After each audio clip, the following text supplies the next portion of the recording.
Hey everybody, we are back to talk more about Job and grief, and we're going to do this presentation and then one more, so we have two left. And today we're going to kind of pick up on the rest of what Job has to say after chapter 3. Of course, in chapter 3, as we discussed earlier, Job just wants to die, right? But then his hope moves from wanting to die towards seeking some sort of justice, some kind of restoration, and it's not totally linear, where he's planning it out how to get resolution, but he does gravitate toward a new kind of language. So he's kind of toying with a new kind of language and moving toward, and namely that's legal language. So what would you call this new discussion he's having with God? How would you frame that? Well, eventually it's taking God to court. Okay. And that's so he evolves towards that? Yeah, that's what we get ultimately in chapters 29 through 31, where it's like Job's final testimony. He's presenting in chapter 29 how good it used to be, and chapter 30 how terrible it is now. And 31, he makes an oath of innocence and sets it before God.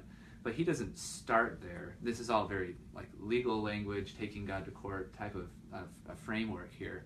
But he sort of plays with that idea earlier in the discussion. So you know, as a layperson thinking through this, you know, this new paradigm, I guess I'd be wondering: was there something to the legal language, taking God to court? Was there something to that during the time of Job that would have made that a natural thing for him to do, or what do we see him doing? I don't know how natural it is. I mean, everybody around him and he himself thinks it's sort of crazy to try to take God to court. Mm-hmm. But it all hinges on... So it'd be new. It'd be something new. Yeah, absurd even. And Job will even say this, like, my mouth condemns me. And his friends will say, you're condemning yourself the way you talk, right? Or Elihu eventually say, that's just foolish, you can't take God to court. But for Job, it's his only hope. And the reason I think he gravitates toward the legal language in particular is because he claims, and he has been wronged. He's been treated with injustice. And the only way to get resolution, to make things right, is to seek legal means, to go to court, to have an arbitrator, to hear your case heard fairly, and then a just judge handing down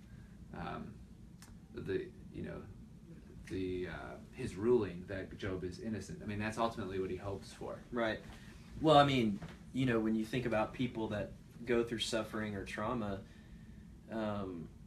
often I think they probably feel that is a similar paradigm to what they're thinking. You know, it's like, how can I make sense of what I'm facing right now? Because I feel like this is wrong. I feel like it's unjust. I mean, Job is sitting here trying to take God to court, and he's covered from head to toe in boils. Right? Yeah. He's lost everything. Every one of his children have died. He's lost his livestock and his crops. And you know, I just would imagine like sitting there after scraping my boils with pots, thinking, this is not fair. Yeah, right. And that's where he sort of starts, and the language, this new way of talking, is a result of that new experience. Like it's confusing, I think, for Job. Sure. Because it doesn't fit his paradigm of retribution, getting what he deserves. There's been some divine mistake, or God for some reason has treated him unjustly. And he sort of plays, and I think this is important to see, that he doesn't start with this full-blown language. He kind of plays with it. He says, I wish I had a mediator or somebody to arbitrate, so that I could get a face-to-face with God. I wanted to read one text that starts in chapter 9, that we should come to trial together. But if you're reading along, or sometime, look in chapter 13, where Job, verse 20, he says, grant me two things. So this is what he wants. Then I will not hide myself from your face. And the whole posturing issue, Job feels like God is like oppressively, he's turning his face away from Job, and he's pushing him down with his hands. And there's no way that God can hear his case if he's like that. So he wants this kind of face-to-face Can I pause there for just a second? Yeah. Because there's almost a sense of, if God is good, then how can he allow this to happen to me? If he's really looking at me and he's good, right, how can this really be happening? I have to assume he's turned away from me and isn't paying attention. Right? They're both hiding each other. They're hiding themselves from one another. Job is out of terror, and God is out of, he's ignoring Job. Right. Which I think is very normal for people to feel. Yeah. You know? And Job will even say, why do you hide your face from me? Why do you count me as your enemy? So Job is saying, you're treating me like you do the wicked. Am I your enemy? I'm not your enemy. But you're treating me that way. And that's why the friends will say, well, you must be God's enemy eventually. And he's not. We know that as readers from the book of Job, that God is not punishing him as an enemy, and he's not ignoring his case. Right. But that's certainly, all signs point to that conclusion. So he says, withdraw your hand from me. Do not let dread of you terrify me. Then call, and I will answer. Or let me speak, and then you reply. So he wants this kind of face-to-face. And that that is in chapter 13. Then he'll sort of set it aside and say, well, I know, that's sort of an impossibility. And then when we get to 19, there's some sort of redeemer, or arbitrator, go-between.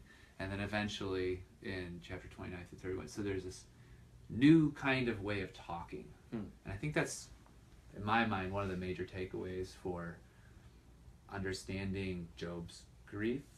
That he's not just looking to vent here, but he's really looking for a way through. A way to sort of move on from just wanting out or just wanting to die. It's not necessarily looking for a return to the good old days, but he wants justice. He wants things to be made right for his own reputation's sake. And that sometimes takes learning a new way of talking. Sure. Well, I think he has to learn a new way of talking, and he has to experiment with different ways of handling the information of his world, the new information that's been put in, because that's what trauma really kind of is.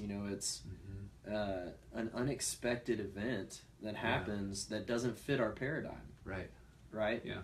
And sometimes those are very horrible things that happen. You know, like in the case of Job, he has experienced something that doesn't fit his expectation and his theological perspective of his world. He's righteous. He's rocking along. He goes to church 3 times a week. He what? Never mind. Go ahead. You clarifying what they would have done. No, that's okay. Yeah.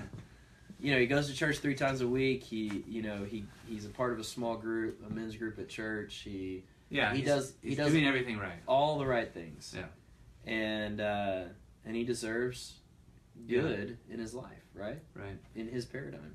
And then this happens. Right. It's thrown into cognitive dissonance or confusion, and you have to find a way out of it. It's like, and I imagine this is how people feel when they're in grieving, when they're really sick, and they don't have any obvious solution, and it's sort of like you're drowning and you're just trying to find your way out, and you're grabbing onto anything you can. And what Job grabs onto is the legal metaphor. I want my day in court. Yes, and he just pursues it and pursues it and pursues it. And I think the main point here is not that we all need to, when you're grieving, you should try the legal metaphor out, although that's maybe a legitimate experiment in grief, but that you have to find a way of talking to God, even if it's not what you have done in the past. And that's what Job does. He continues to he never stops talking to God. He talks to him in a new way, but he continues to press forward in his discussion or his even monologue toward God. Yeah, I love what you just said, that he's finding a new way to talk to God, because that it's not just that he uses new language. It's a whole new methodology of his interaction with God. Yeah. He's changing his paradigm in how he approaches God. Yeah. And I think he doesn't have a choice, really. Either he finds a new way or he continues to suffer in the old paradigm. Yeah. Yeah. And I think that's typically what we face when we're going through trauma or suffering or grief. Right. Good. And in the end, when God responds, he's not necessarily going to pick up on the legal metaphor, but he does respond. And so that's what we're going to talk about next week. And that'll be our last video, and we'll see how Job responds to Yahweh's speech. So thank you for being with us. See you later.